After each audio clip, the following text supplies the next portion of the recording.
नमस्कार, बहुत स्वागत है आपका। मेष राशि, शनिदेव की साढ़े साती आरंभ होने जा रही है 29 मार्च से।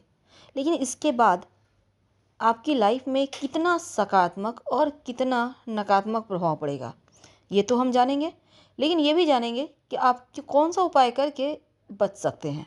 तो तमाम बातें जारी है, वीडियो के अंत तक बने रहिए। ये प्रेडिक्शन चंद्र राशि पर आधारित है। हालांकि साढ़े साती 29 मार्च से प्रारंभ होगा, लेकिन उसका प्रभाव लगभग 6 महीने पहले से ही लगने लगता है। तो डरने की आवश्यकता नहीं है, अचानक से साढ़े साती नहीं आती, धीरे धीरे आती है।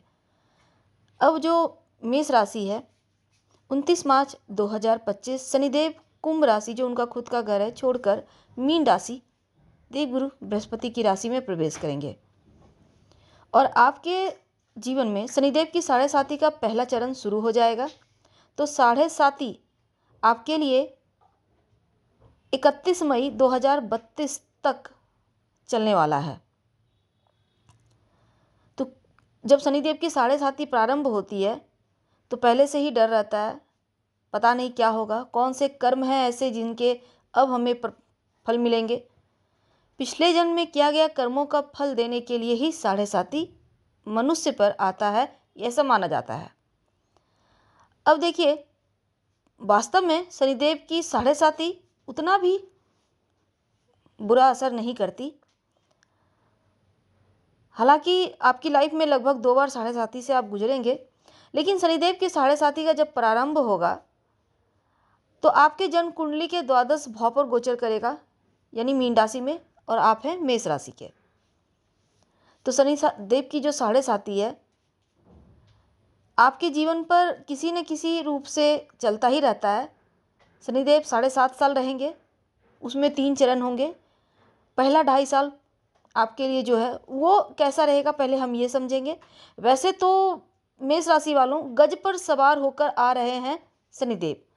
पिछले बार शनिदेव की जो सवारी थी, जब वो कुंभ राशि में थे, गधे पर सवार होकर आए थे। लेकिन अब मीन राशि में हैं तो वो हाथी पर, गज पर सवार होकर आएंगे। तो मेष वालों, आप सोच रहे होंगे शनिदेव का गोचर कुंभ राशि का तो बहुत अच्छा रहा, लेकिन मीन राशि का पता नहीं क्या होगा। तो सबसे पहले ये समझते हैं कि शनिदेव जब गज पर सवार होकर आ रहे हैं तो शनिदेव का पैर जो है वो शुभ है। माँ लक्ष्मी का सवारी होता है गज, यानी हाथी। जहाँ भी माता लक्ष्मी किसी के घर में जाकर बैठ जाती हैं, जिस घर में परमानेंट धन होता है, उस घर में माता लक्ष्मी गज की सवारी ही करके जाती हैं।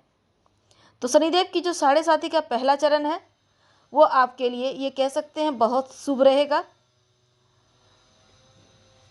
तो अगला जो 2.5 साल है, यानी 23 फरवरी 2028 तक, 29 मार्च 2025 से 23 फरवरी 2028 तक, हालांकि वास्तविक तौर पर मार्च 2027 तक ही है, लेकिन फिर से शनिदेव वक्री होंगे तो मीन में जाएंगे। तो चलिए हम पहले समझ लेते हैं कि शनिदेव की साढ़े साती का पहला चरण आपके लिए कौन सा फल देगा, क्या सावधानी रखें, उपाय भी हम जानेंगे।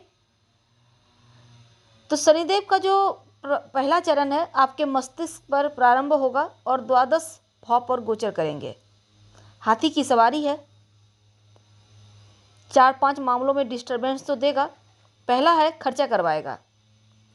अगर लव अफेयर के चक्कर में हैं तो मुश्किलें बढ़ेंगी, इन चक्करों से बचें, क्योंकि यहाँ पर आप फंसते हुए खुद को देखेंगे। तो लव अफेयर से ज़रा संभल के रहिएगा, ये चीज़ें आपको परेशान कर सकता है। इसके बाद देखिए, लालच, गलत लोगों की संगति आपको परेशान करेगी। व्यापारिक मामलों में परेशानी आ सकती है, और ज़्यादा पैसा कमाने के चक्कर में गलत चीज़ों में ना चले जाएं, ना पैसा इन्वेस्ट कर दें। इन चीज़ों का ध्यान रखें, वरना नुकसान होगा। माता पिता के स्वास्थ्य का थोड़ा सा ख्याल रखिएगा, अपने भी स्वास्थ्य का ध्यान रखिएगा, और अपने रिश्तों को संभाल कर रखें। नौकरी व्यवसाय के मामलों में भी कोई भी इनलीगल कार्य करने से बचें। अब अच्छा फल क्या देगा, देखिए, द्वादश भाव में बैठे हैं तो विदेश यात्रा करवाएंगे, विदेशी जमीन से लाभ देंगे, घर से दूर जाकर नौकरी करेंगे। द्वादश भाव में शनिदेव सह कारक होते हैं। तो ऐसे में क्या होगा, अगर आप विदेश जाने के लिए बहुत लंबे समय से प्रयास कर रहे थे, अब वो सपना पूरा होगा। साढ़े साती के पहले चरण में कि लगभग जो 2.5 साल का वक्त है, कुछ नुकसान तो है, लेकिन अच्छा भी है। कानूनी मामलों से जितना दूर रहिएगा उतना ही अच्छा है आपके लिए। झगड़े, लड़ाई, विवाद, किसी तीसरे के बीच में बोलना या फिर किसी भी तरह का कानूनी मामला बाहर ही निपटा ले देकर, वो ज़्यादा आपके लिए बढ़िया रहेगा। इन चीज़ों में मत पड़िएगा। यानी कि जेल यात्रा वगैरह थोड़ा डिस्टर्बेंस करने का योग रहेगा, संभल कर रहें।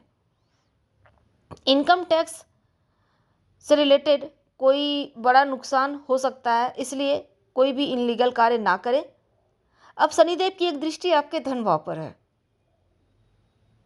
अगर आप लॉटरी, जुआ, सट्टा में पैसा लगाते हैं, सोच समझ कर लगाएंगे तो लाभ होगा। और किसी के कहे सुने में ऐसे ही किसी की बातों में आकर कहीं पैसा फंसा दिया तो मुश्किल आएगी। किसी की बातों में आकर कहीं भी पैसा इन्वेस्ट करने से बचें। अगर आप अविवाहित हैं तो इन ढैया में आपके विवाह होने के योग बने हुए हैं। पहला ढैया आपका विवाह करवा कर रहेगा। तो मनी, अगर हम आपके पैसों की सेविंग की बात करें तो अपनों से धन प्राप्ति के योग है। थोड़ा बहुत जो तनाव रह सकता है, लेकिन तनाव से बाहर निकलने के लिए दिन की शुरुआत मेडिटेशन से करें, योगा करें, एक्सरसाइज करें, कूल रहने का प्रयास करें, पॉजिटिव रहें, कम बोले, मुस्कुराएं ज़्यादा।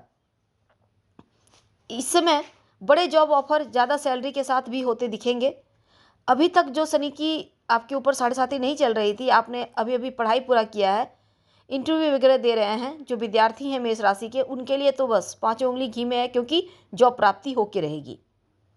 जो महिलाएं हैं, संतान प्राप्ति की इच्छा कर रही थी, मेष राशि की महिलाएं, अब तक संतान प्राप्ति नहीं हो रही थी, आपके स्वास्थ्य में मुश्किल थी, तो शनिदेव का छठे भाव पर दृष्टि है तो संतान प्राप्ति होने की प्रबल संभावना बनेगी। लोन, कर्ज से मुक्ति मिलेगी, लेकिन कर्ज भी बढ़ेगा, इसलिए कर्ज लेने के पहले 100 बार सोचें। शनिवार को तो बिल्कुल भी कर्ज ना लें। अब देखिए, अपने जितना आपका कैपेसिटी है उससे ज़्यादा खर्च करने से बचें, उससे ज़्यादा लोन लेने से भी बचें। अगर आप इन चीज़ों पर ध्यान रखेंगे तो ये जो 7.5 का पहला चरण है ना, यह आशीर्वाद की तरह काम करेगा। अब देखिए, इनका जो एक दृष्टि है अष्टम भाव पर, तो अष्टम भाव अनिश्चितताओं का है, गुप्त भाव है। तो थोड़ा सा कुछ ऐसे परिवार के लोग जो बहुत गुप्त रहकर आपको डिस्टर्ब कर रहे थे, आप अच्छे तरीके से बच के निकल जाएंगे। यानी कुछ बहुत सारे होते हैं रिश्तेदार जो आपके लिए सही नहीं सोचते, सही करना भी नहीं चाहते, तो वो सभी अभी मुँह के खाएंगे और आप आगे बढ़ जाएंगे। बस आपको भी अपना दिमाग यूज करना है, क्योंकि मेष वालों का दिमाग में ही सब कुछ है और ये दिमाग के बड़े इंटेलिजेंट होते हैं। अब इनका ये दृष्टि आपको बेनिफिट ये देगा कि बिजनेस के मामलों में अगर आप चाह रहे थे कोई इन्वेस्ट करे तो मिल जाएगा। शनिदेव की दृष्टि, शनिदेव जहाँ बैठते हैं उससे ज़्यादा पावरफुल होता है। भाग्य स्थान में बैठ रहे हैं, भाग्य स्थान को देख रहे हैं, प्रमोशन, पदोन्नति, आपके सीनियर का सपोर्ट आपको मिलेगा, लाभ बढ़ेगी।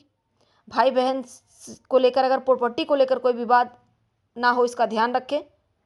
ससुराल पक्ष से हालांकि इसमें लाभ भी करवाएंगे शनिदेव। द्वादश भाव में बैठना, इनकम के मालिक होकर धन भाव में, तो यहाँ पर खर्च होगा कमाई से ज़्यादा, इसलिए थोड़ा ध्यान रखिएगा। कानूनी मामलों से दूर रहिएगा। और एक और चीज़ है, छोटे भाई बहन पर भरोसा करके धन वगैरह के मामलों में खासकर भरोसा ना करें। धन को लेकर तो किसी पर भरोसा ना करें, क्योंकि शनिदेव खुद कहते हैं कि न्यायप्रिय रहिए और ज़्यादा पाँव मत पसारिए। किसी भी मित्र पर पूर्ण रूप से भरोसा करेंगे तो पक्का धोखा मिलेगा। यानी कि अपनों से परायों से सबसे धोखा हो सकता है, ज़रा बचें। गलत रिश्ते में नहीं पड़ना है। जैसे हमने कहा, ये नहीं कि लव रिलेशनशिप के चक्कर में तो आपको फंसना ही नहीं है, गलत रिश्ते में भी नहीं पड़ना। मैरिड भी हैं तो भी संभल कर बातें करें, संभल कर सबसे घुले मिलें।